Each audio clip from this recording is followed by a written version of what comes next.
You hear the knock at your door. Through the peephole, you see two children standing on your porch. They look normal enough. Maybe they need help. Maybe they're selling something for school. You reach for the doorknob, but something stops you. Something your conscious mind hasn't quite registered yet. Then you see it. Their eyes, completely black. No whites, no pupils, just endless voids where eyes should be. Every instinct in your body screams at you not to open that door. This isn't fiction. It's not an urban legend from centuries past. People across the world have reported these exact encounters for decades. Different countries, different cities, different witnesses, but always the same disturbing details. The pale children appear after dark. They speak in flat, emotionless voices. They insist on being invited inside. And those eyes, always those terrible, lightless eyes, staring back from faces that look almost, but not quite, human. The phenomenon has a name now: black-eyed children, and the accounts keep coming. Suburban homes, rural driveways, highway rest stops, shopping center parking lots. Witnesses describe an overwhelming dread they can't explain, a primal terror that bypasses logic and reason. These aren't people prone to paranoia or superstition. They're teachers, police officers, journalists, and everyday families. But something about these encounters changes them, leaves them unable to shake the memory of those eyes and that cold, persistent question: can we come in? The first widely documented case emerged in January 1998, though witnesses claim the phenomenon predates any published account. Brian Bethel, a journalist working for the Abilene Reporter-News in Texas, was sitting in his car outside a movie theater one evening. He was writing a check for his internet bill, using the theater's exterior lights to see. Two boys approached his vehicle. They looked to be around 10 or 12 years old, wearing casual clothing. Nothing about them seemed immediately threatening.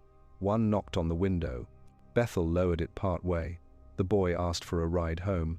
He explained that he and his friend wanted to see a movie, but had left their money at home. They needed to go back and get it.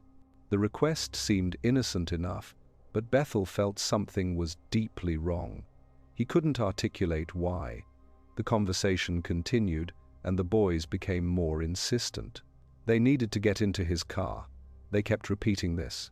Their tone grew urgent, but remained strangely flat, devoid of natural emotion. Then Bethel noticed their eyes. Both children had eyes that were entirely black. No variation in color, no pupils, just dark, featureless orbs that seemed to absorb light rather than reflect it. The sight triggered an instinctive panic. His hand moved to the door lock without conscious thought. The boys noticed.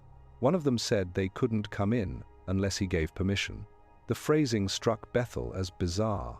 Why would they need permission to get into a car? He started his engine and drove away, hands shaking. Bethel shared his experience on a mailing list dedicated to ghost stories and paranormal encounters.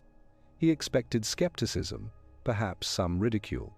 Instead, others came forward with similar stories. A woman in Portland described two children knocking on her apartment door near midnight.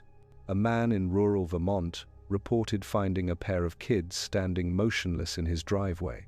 In each case, the witnesses described the same features: pale skin, dated clothing, eyes like pools of ink, and that overwhelming, inexplicable dread. The encounters follow a predictable structure. The children always appear in pairs, though occasionally a third is present. They approach homes, cars, or occasionally businesses after sunset. Their ages seem to range from 6 to 16, though their behavior suggests something far older. They knock or ring the doorbell repeatedly, showing unusual persistence. When the door opens, they make a request. They need to use the phone. They want to come inside to wait for their parents. They're selling something for a school fundraiser. The specific excuse varies, but the underlying demand remains the same. They want entry. Witnesses consistently report that the children speak in a monotone, almost mechanical cadence. Their body language appears rehearsed, as if they're mimicking human behavior without fully understanding it. They rarely blink. They don't fidget or shift their weight the way real children do. Most disturbing is their response to rejection. When told no, they become increasingly aggressive in their requests, though they never resort to physical force. They simply keep asking, their voices taking on an edge of frustration or anger. The eyes themselves vary slightly in description. Some witnesses claim they're solid black with no differentiation between pupil and sclera. Others report a dark blue or dark brown, so deep it appears black in dim light. A few describe a subtle iridescence, like oil on water, but all agree on the fundamental wrongness of the gaze. Looking into those eyes produces an immediate, visceral reaction. It's not just fear, it's recognition of something fundamentally inhuman. One of the more detailed accounts comes from a woman named Adele in rural England. She was home alone one autumn evening in 2003, her husband working a night shift. A knock came at the door around 9:30. She looked through the peephole and saw two girls standing on her doorstep. They appeared to be around 13 years old, wearing matching navy dresses that looked decades out of style. Something about the scene felt off, but she couldn't identify what. She opened the door, but kept the security chain engaged. The girls asked if they could come in and use her telephone. One of them explained that they were lost and needed to call their mother. Adele offered to make the call for them, keeping the door mostly closed. The girls exchanged a glance. Then one repeated the request. They needed to come inside. Adele felt her chest tighten. She asked where they lived, thinking she might recognize the address. The girls didn't answer. Instead, they stared at her with what she later described as cold intensity. That's when Adele noticed their eyes. In the porch light, they looked entirely black. No color, no life, just emptiness. She stumbled backward, slamming the door shut. The knocking resumed immediately, harder this time, more insistent. She ran to the kitchen and grabbed her phone, debating whether to call the police. The knocking continued for another 5 minutes before stopping abruptly. When she finally worked up the courage to check the peephole again, the girls were gone. Adele's husband arrived home around midnight. She told him what happened, expecting disbelief. Instead, he went pale. He'd heard similar stories from a co-worker whose sister claimed to have encountered black-eyed children in Manchester. The next day, Adele searched online for similar experiences. She found dozens, hundreds, all describing the same phenomenon with eerie consistency. The geographic spread of these encounters is significant. Reports come from the United States, Canada, the United Kingdom, Australia, and parts of Western Europe. Urban areas see them. Rural communities see them. Suburban neighborhoods see them. There's no clear pattern in terms of location, though some regions report clusters of sightings. Texas, the Pacific Northwest, and the British Midlands seem to have higher concentrations, but this could simply reflect higher population densities or more active online communities reporting encounters. What's particularly strange is the threshold phenomenon.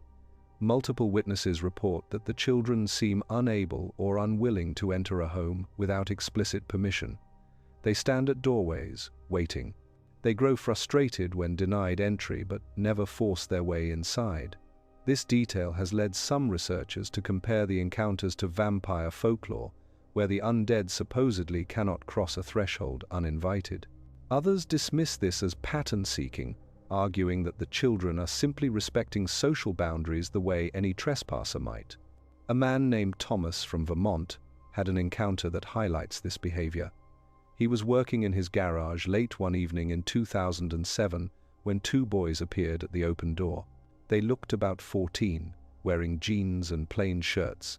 One asked if they could come in and wait for their father, who was supposedly picking them up nearby. Thomas told them to wait outside. They insisted they needed to come in.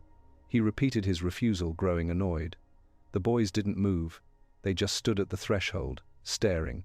Thomas finally noticed their eyes and felt his stomach drop. He lowered the garage door manually, shutting them out. When he raised it again 10 minutes later, they were gone. The children's clothing often strikes witnesses as outdated or somehow wrong. They wear styles that seem decades old, even a century in some cases. A witness in Ohio described two girls in matching pinafores that looked Victorian. Another in California reported boys in what appeared to be 1950s attire, complete with neatly combed hair and polished shoes. This detail adds another layer of strangeness to already bizarre encounters. Why would these figures present themselves in anachronistic clothing? Some encounters occur in moving vehicles, adding an element of immediate danger. A woman named Lisa was driving through rural Missouri late one night in 2009 when she saw two children standing by the roadside. They were waving as if they needed help. She slowed down, concerned. As she got closer, she realized something was wrong with their faces. Even from inside the car, she could see their eyes were entirely black. She accelerated past them. In her rearview mirror, she saw them watching her vehicle disappear into the darkness, not moving, not reacting. Another driver, a trucker named Dale, had a similar experience on a highway in Nevada. Two kids flagged him down at a rest stop. They asked for a ride to the next town. Dale initially agreed, but when they approached his cab, he got a clear look at their faces. Their eyes were wrong, completely black. He told them he'd changed his mind and pulled away quickly. The children didn't chase him or even seem upset. They just watched him leave with those empty, lightless eyes. The emotional impact of these encounters cannot be overstated. Witnesses describe lasting psychological effects, nightmares, anxiety, a persistent feeling of being watched. Some people move after their experiences, unwilling to remain in homes where the children appeared. Others install elaborate security systems, multiple locks, and cameras. The fear goes beyond normal caution. It's primal and enduring. A therapist who has worked with several alleged witnesses, speaking on condition of anonymity, described the consistent trauma symptoms: hypervigilance, difficulty sleeping, intrusive thoughts about the encounter. These aren't people seeking attention. They're genuinely terrified by whatever they experienced. Whether that experience was paranormal, psychological, or some combination remains unclear. The internet age has amplified these stories exponentially. What might have remained isolated local legends now spread globally within hours. Forums dedicated to paranormal experiences overflow with black-eyed children accounts. Some are likely fabrications, copycat stories, designed to gain attention or fit a popular narrative, but the sheer volume and consistency of reports suggest something more complex is occurring. Skeptics point to several possible explanations. The most common is misidentification combined with fear response. Perhaps witnesses are seeing children with unusually dark eyes, medical conditions that affect eye pigmentation, or simply poor lighting creating an optical illusion. The mind, already primed by existing stories, fills in the gaps with supernatural explanations. This theory has merit but struggles to explain the consistency of the emotional responses and the specific behavioral patterns described. Another explanation involves shared cultural mythology. The internet allows stories to spread and reinforce themselves. People read about black-eyed children, internalize the details, and then reinterpret ambiguous encounters through that lens. What might have been strange but explicable becomes supernatural in retrospect. This social contagion model explains why the phenomenon seems to have exploded after Bethel's initial 1998 account, even though earlier reports may have existed in isolation. Some researchers propose a psychological phenomenon called pareidolia, where the brain perceives familiar patterns in ambiguous stimuli. Dark eyes in poor lighting might be misinterpreted as completely black, especially if the observer is already nervous about opening the door to strangers. The fear response then amplifies the misperception, creating a feedback loop that transforms a normal encounter into something terrifying. Yet, these explanations feel incomplete to those who have had direct encounters. They insist the experience transcends simple misidentification. The eyes weren't just dark. They were wrong in a fundamental way that defies easy description. The behavior wasn't merely odd, it was inhuman, and that feeling of dread wasn't manufactured by imagination. It was immediate and overwhelming, a response that bypassed conscious thought entirely. Paranormal researchers have proposed various supernatural explanations. Some believe the children are demons or malevolent entities adopting human form to gain entry into homes. This theory draws on ancient folklore about evil spirits requiring invitation before causing harm. Others suggest they might be extraterrestrial beings, their black eyes indicating a different biology, or the presence of contact lenses hiding non-human features. A third theory proposes interdimensional travelers, beings from parallel realities bleeding through into ours. The vampire connection persists in many discussions, particularly given the threshold phenomenon. Traditional vampire lore states that these creatures cannot enter a dwelling without permission. The black-eyed children's insistence on being invited inside, their appearance after dark, and their predatory presence all echo vampire mythology. Could these be modern manifestations of ancient blood-sucking entities, adapted to contemporary settings? A more esoteric explanation involves what some call psychic vampires or energy feeders. According to this theory, the children feed on human fear and life energy rather than blood. They create situations designed to generate maximum terror, then absorb the resulting emotional output. This would explain why they don't physically attack, even when denied entry. The fear itself is the goal, not physical harm. Scientific explanations range from the plausible to the speculative. Some researchers have suggested that witnesses might be experiencing sleep-related hallucinations. Many encounters occur late at night, when people are tired and more susceptible to perceptual errors. Hypnagogia, the state between waking and sleeping, can produce vivid and terrifying visions that seem entirely real. However, this doesn't explain encounters that occur during full wakefulness or those witnessed by multiple people simultaneously. Others point to rare medical conditions that could create the appearance of black eyes. Aniridia, a condition where the iris is absent or severely underdeveloped, can make eyes appear darker than normal. Extremely dark brown irises might look black in certain lighting. Some medications cause pupil dilation that could create an unusual appearance, but these conditions are rare, and it seems unlikely that multiple children with the same rare condition would appear together repeatedly across different locations. The role of folklore in shaping these experiences cannot be ignored. Humanity has always told stories about dangerous children or childlike entities. Changelings in Celtic mythology were fairy children left in place of stolen human babies. Demon children appear in various religious texts. Modern horror films frequently feature creepy kids with supernatural powers. These cultural touchstones create a framework through which we interpret ambiguous experiences. What's particularly interesting is how the black-eyed children narrative fits perfectly into contemporary anxiety. We're taught from childhood not to open doors to strangers. We fear for children's safety, but also fear children as potential vectors of violence, as seen in countless horror movies. The black-eyed children embody this paradox. They look vulnerable and helpless, triggering our protective instincts.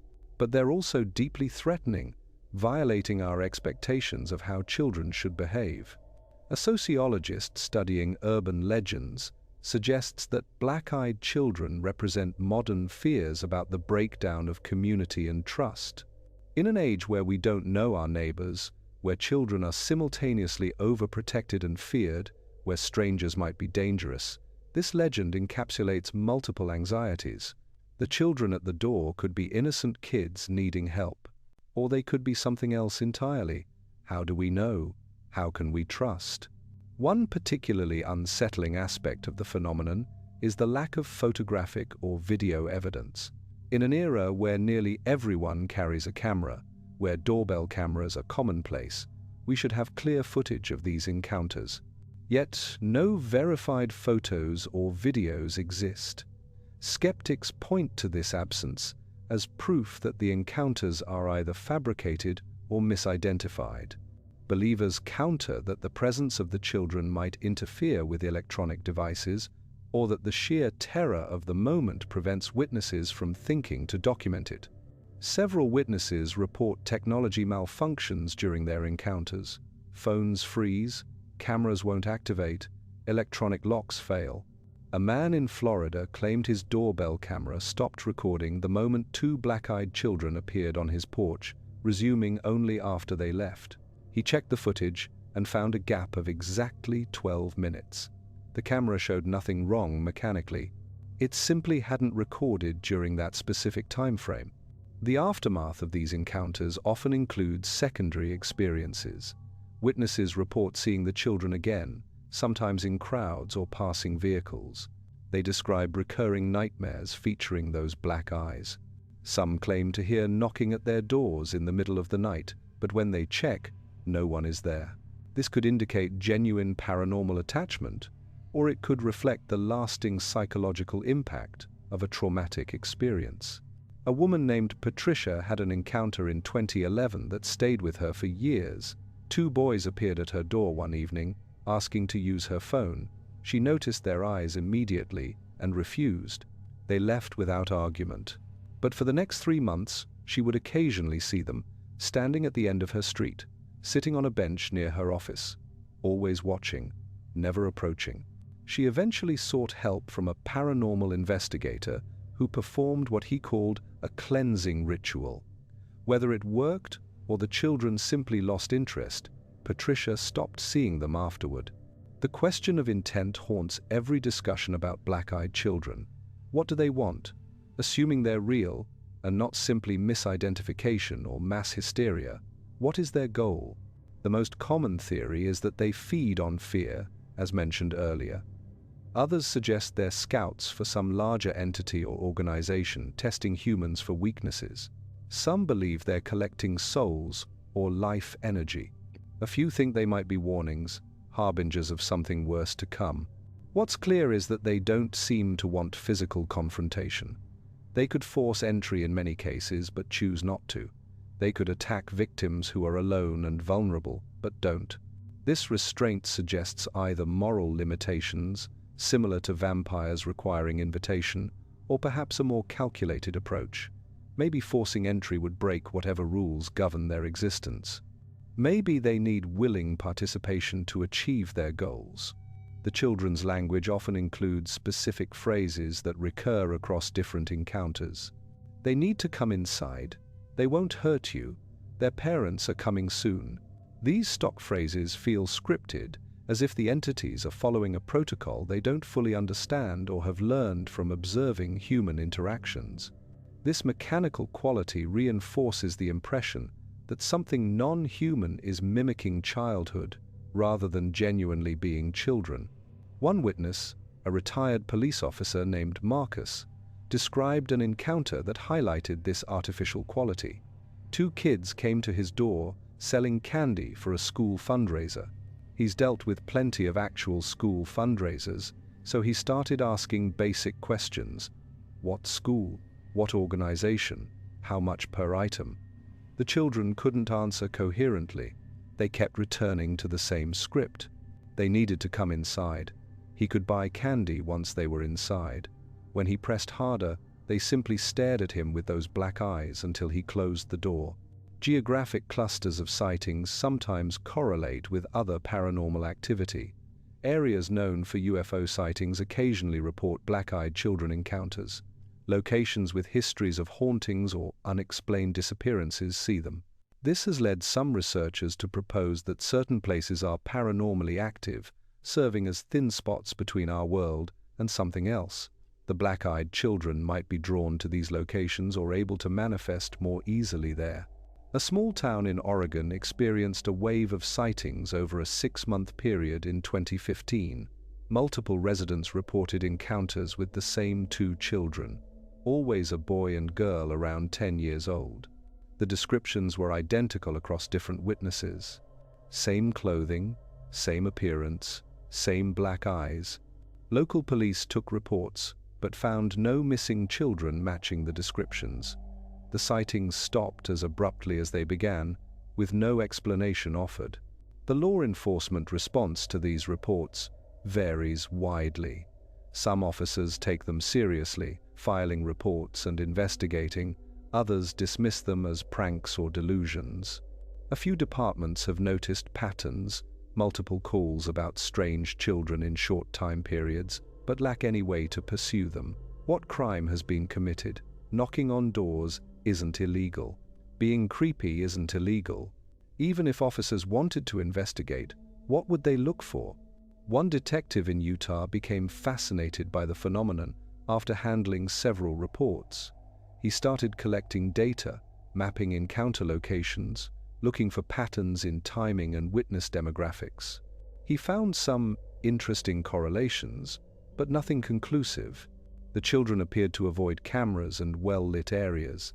They targeted isolated homes or people alone in vehicles. Beyond that, their behavior seemed random.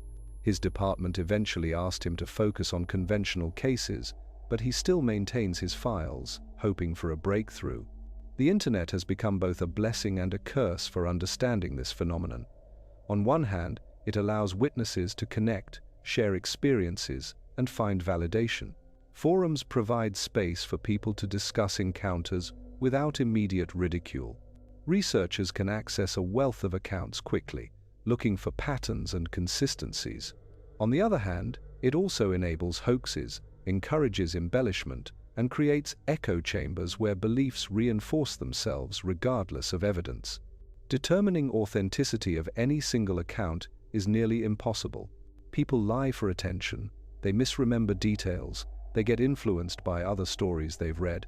Even genuinely honest witnesses can be mistaken about what they saw. This doesn't mean all accounts are false, but it makes separating genuine encounters from fiction extraordinarily difficult. What researchers can say with certainty is that the black-eyed children legend has become a significant part of modern folklore. Whether based on real encounters with something paranormal or not, the story resonates with something deep in human psychology. We fear children who aren't quite right. We fear strangers at our doors. We fear the unknown staring back at us from familiar faces. The legend taps into all of these anxieties simultaneously. Some investigators have attempted direct research, trying to provoke encounters or stake out locations where sightings have occurred. Results have been universally disappointing. The children don't appear on command. They can't be lured or trapped. If they're real, they seem to operate on their own schedule, appearing when and where they choose for reasons unknown to us. A team of paranormal researchers spent 3 months in an Oregon town with high sighting frequency. They set up cameras, conducted interviews, and maintained regular patrols of streets where encounters had occurred. They documented nothing unusual. No black-eyed children appeared. The lead researcher concluded that either the phenomenon was highly sporadic and unpredictable, or witnesses were experiencing something psychological rather than external. The psychological impact on witnesses remains one of the most measurable aspects of the phenomenon.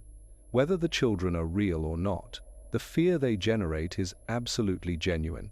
People upend their lives after these encounters. They move, they seek therapy, they install security systems. This behavior doesn't fit the profile of hoaxers or attention seekers. It suggests people are experiencing something that genuinely terrifies them. A psychiatric researcher who has studied several cases noted consistent patterns. Witnesses display symptoms similar to PTSD. They have intrusive thoughts about the encounter. They avoid situations that might lead to repeat experiences. They show heightened, startled responses. These symptoms persist long after the initial event, sometimes for years. Whatever triggered these responses, the impact is real and lasting. Children themselves occasionally report encounters, though these accounts are treated with even more skepticism than adult reports. A 10-year-old girl in Nevada told her parents that 2 boys had approached her at a playground, asking her to go with them. She refused because their eyes scared her. She described them as completely black. Her parents initially dismissed this as imagination until they found multiple online accounts describing similar encounters. They pulled their daughter from that park and never returned. The question of whether black-eyed children specifically target certain people remains open. Some investigators believe witnesses share common traits, sensitivity to paranormal phenomena, perhaps, or certain psychological vulnerabilities. Others argue that children appear randomly, their targets selected by opportunity rather than design. Without more data, any conclusion remains speculative. What's undeniable is that the phenomenon shows no signs of disappearing. New accounts appear regularly on forums and social media. Some are obvious fakes, cobbled together from familiar details. Others carry the ring of authentic confusion and fear.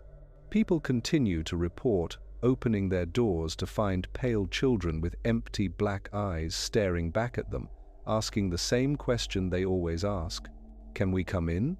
The answer, according to every witness who has lived to share their story, should always be no. Whether these entities are supernatural beings, extraterrestrial visitors, psychological projections, or simply misidentified humans with unusual features, the consistent advice is the same. Don't let them in. Don't engage beyond what's necessary. And if you see those eyes, those lightless voids that shouldn't exist on a human face, close your door and lock it tight. Because whatever is standing on your doorstep, whatever is wearing the shape of a child and speaking with that flat, emotionless voice, it isn't there to sell candy or use your phone. It wants something else. Something no one who has encountered them can quite articulate, but everyone instinctively knows to refuse. The black-eyed children remain one of modern folklore's most persistent and disturbing mysteries. They exist in that uncomfortable space between belief and skepticism, where evidence is scarce but experiences are profound. Whether they're demons from ancient mythology adapted to contemporary settings, visitors from another dimension bleeding through into ours, or mass delusion spreading through digital networks, they've achieved something remarkable. They've made people afraid to answer their own doors. And somewhere, on some quiet suburban street, a knock might sound right now. Two figures might be standing on a doorstep, pale faces turned upward, waiting. The porch light might flicker. A hand might reach for the doorknob, hesitate. And through the peephole, someone might see them. Those eyes, empty, endless, wrong. What happens next is always the same question, asked in that strange flat voice that sounds almost but not quite human. The question that has echoed through hundreds of accounts across decades and continents. The question that defines these encounters and makes them unforgettable to anyone who hears it spoken in person. We need to come inside. Can you let us in? If you've had an encounter with black-eyed children or know someone who has, share your experience in the comments. And if you enjoyed this investigation into one of modern folklore's most chilling mysteries, subscribe for more stories that blur the line between the explained and the impossible.